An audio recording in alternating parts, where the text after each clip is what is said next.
కొంతమంది ఎల్బిడబ్ల్యూ అవుతారు, కొంతమంది క్యాచ్ ద్వారా అవుట్ అవుతారు, కొంతమంది రన్అట్ అవుతారు, కొంతమంది క్లీన్ బౌల్డ్ అవుతారు, ఇంకొంతమంది బౌల్డ్ అవుతారు. ఇలా రకరకాల పద్ధతులు ఉంటాయి ఒక బ్యాట్స్మెన్ అవుట్ అవ్వడానికి.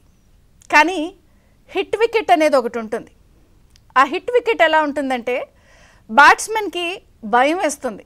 అవతల ప్రత్యర్థి విసిరే బౌన్సర్లు కానీ లేకపోతే ఆ వేగాన్ని తట్టుకోలేక ఏం చేస్తాడంటే ఆ కంగారులో తన వికెట్స్ని తానే బ్యాట్ పెట్టి హిట్ చేసేసుకుంటాడు, అవుట్ అయిపోతాడు.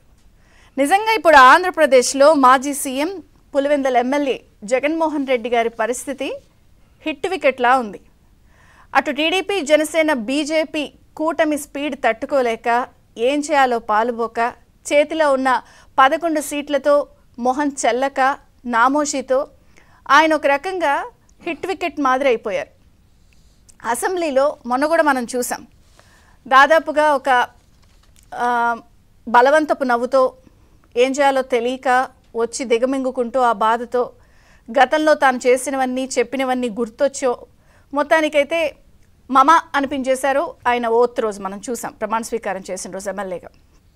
ఇప్పుడు తాజాగా ఆ తర్వాత రెండో రోజు కూడా స్పీకర్ ఎన్నికప్పుడు కూడా సామాన్యంగా అయితే వచ్చి అందరినీ కూడా స్పీకర్ సీట్లో కూర్చోబెట్టి గౌరవించాలి. అది కూడా ఆయన చేయలేదు, మొహం చెల్లలేదు. మరి ఆ గతంలో అయ్యన్న పాత్రుడు గారిని ఆయన ఫ్యామిలీని చేసిన అంశాలు ఏమైనా గుర్తొచ్చాయో మొత్తానికి అప్పుడు కూడా మొహం చెల్లక నామోషితో ఆయన రెండో రోజు డుమ్మా కొట్టి పులివెందుల పర్యటన వెళ్ళిపోయారు.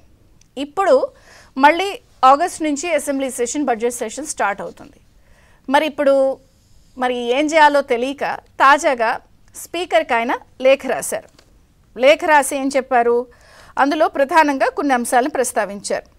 His Excellency, the Governor of Andhra Pradesh, sir, first the leader of the August House, the leader of the opposition followed by the honorable ministers in the cabinet and the other MLAs.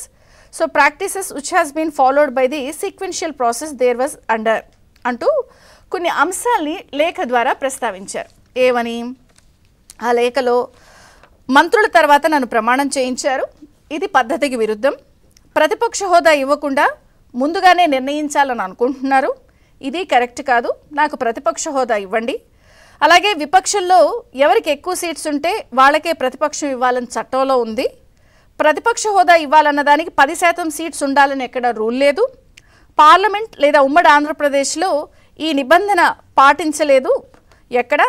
ఇక్కడ తనపై శత్రుత్వం ఉంది కాబట్టే ఈ నిబంధన పాటించడానికి ప్రయత్నించి తనకు ప్రతిపక్ష హోదా ఇవ్వడానికి ప్రయత్నిస్తున్నారు అంటూ స్పీకర్కి ఆయన తన లేఖ ద్వారా కొన్ని అంశాలు ప్రస్తావిస్తూ, అలాగే స్పీకర్ కూడా గతంలో ఒక వీడియో ద్వారా తనను చచ్చేదాకా కొట్టాలి అన్న అంశాన్ని ప్రస్తావిస్తూ ఇంకా ముందుకెళ్ళి 10% సీట్లు ఉండాలని చట్టంలో ఎక్కడా లేదు, ఏపీలో కూడా ఈ నిబంధన పాటించట్లేదు అని చెప్తూనే payment of salaries and removal of disqualifications act 1953ని ఆయన లేఖ ద్వారా ప్రస్తావించారు.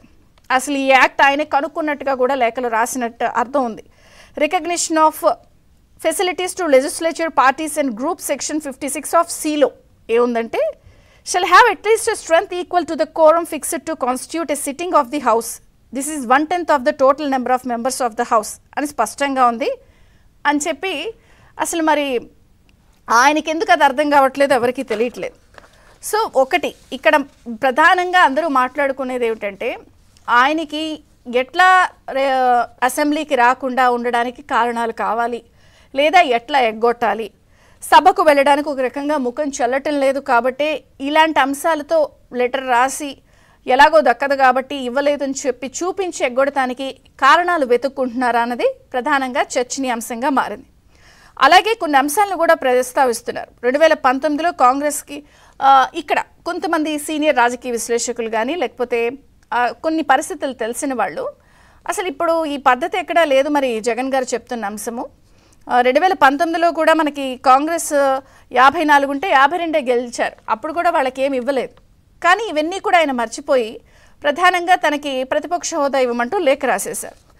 ఈ తతంగం ఒక పక్కన జరుగుతూ ఉంటే మరొక పక్కన రకరకాల వార్తలు వస్తున్నాయి ఆయన పార్టీకి సంబంధించి. ఒక పక్కన ఢిల్లీ పెద్దలకి శరణు అంటూ ఈరోజు జరగబోయేటువంటి స్పీకర్ ఎన్నిక ఓం బిర్లా ఎంపిక విషయంలో తన పూర్తి మద్దతు ఉంది అంటూ కూడా ఆయన మద్దతు తెలిపినట్టుగా కూడా వార్తలు వస్తున్నాయి. సో కేంద్ర సర్కారుకు బయట నుంచే మద్దతు ఇస్తున్నట్టుగా ఆయన చెప్తున్నారు. అంశాల వారీగా కాకుండా అన్నిటికీ జైకొట్టే అవకాశం కూడా ఉందనేది చాలామంది చెప్తున్నమాట. ఈ 5 ఏళ్ల పాలనలో అనేక నిర్ణయాలు ఆయన తీసుకున్నా కూడా ఈ అంశాలన్నింటినీ ఆయన పక్కన పెట్టేసి ఇప్పుడు ప్రస్తుతం తాజాగా ఆయన ఎదుర్కొన్నటువంటి క్లిష్ట పరిస్థితుల నేపథ్యంలో ఒక రకంగా స్పీకర్ ఎన్నికల్లో ఎన్డీఏకి మద్దతు ఇస్తున్నట్టుగా బీజేపీ అడగగానే అంగీకరించినట్టుగా కూడా వస్తున్న నేపథ్యంలో శరణు అంటూ ఢిల్లీ కోసం జగన్ పాటలు పడుతున్నారు. ఇది ప్రధానంగా ఆయన కేసుల అంశానికి సంబంధించిన అంశం ఒక వార్త. ఇంకొక పక్కన బెంగళూరులోని ఎలహంక ప్యాలెస్లో అక్కడ డీకే శివకుమార్తో ఆయన భేటీ అయ్యి భవిష్యత్తులో ఆయన కాంగ్రెస్ని లోకి వైసీపీని కూడా విలీనం చేసేస్తారా అన్న రకరకాల పుకార్లు వార్తలు చక్కర్లు కొడుతున్నాయి. సో ఒక రకంగా ఇటు రాష్ట్రంలో అసెంబ్లీలో మొహం చెల్లుబాటు అవటం లేదు, వెళ్ళడానికి నామోషీతనం, ఆయన చేసిన అంశాలు, గతంలో పరిపాలన, ఆయన వ్యవహరించిన అసెంబ్లీ తీరు అన్నీ ఒక పక్కన చర్చనీయాంశం వస్తోంది. అటు ఢిల్లీ పెద్దల శరణు కోసం ఒక అంశం, ఇటు కాంగ్రెస్లో విలీనం అంటూ రకరకాల వార్తలు షికాలు చేస్తున్నాయి. సరే, దాని పేరుని నాని నిన్న ప్రెస్ మీట్ పెట్టి ఇవన్నీ ఖండించారు. సోనియా గాంధీని ఎదిరించిన మొగోడు ఇప్పుడు ఇలాగా అని చెప్పి రకరకాలుగా వస్తున్నప్పటికీ కూడా సొంత పార్టీ నేతలు కూడా పక్క చూపులు చూస్తున్నారు. బీజేపీలోకి వెళ్ళిపోయే అవకాశం ఉందని వార్తలు వస్తున్న నేపథ్యంలో ముందుగానే వాళ్ళు వెళ్ళిపోయే లోపు మనమే మద్దతు ఇచ్చేస్తే పోలా అన్న వ్యవహార శైలి ఉందనేది విశ్లేషకుల నుంచి వినిపిస్తున్నమాట. అటు సొంత పార్టీ నాయకుల్లో అసంతృప్తి, పార్టీలో అసంతృప్తి, జనంలో తీవ్ర అసంతృప్తితో ఆయన తిరస్కరించిన వైనం పులివెందుల్లో కూడా మనం చూసాం. ఆయన చాలామంది కాంట్రాక్టర్స్ అసలు మీరందరూ ఇలా చేశారు, మేము నష్టపోయామని ఆయన నిలదీసిన వ్యవహారం. మొత్తానికి అన్ని డైరెక్ట్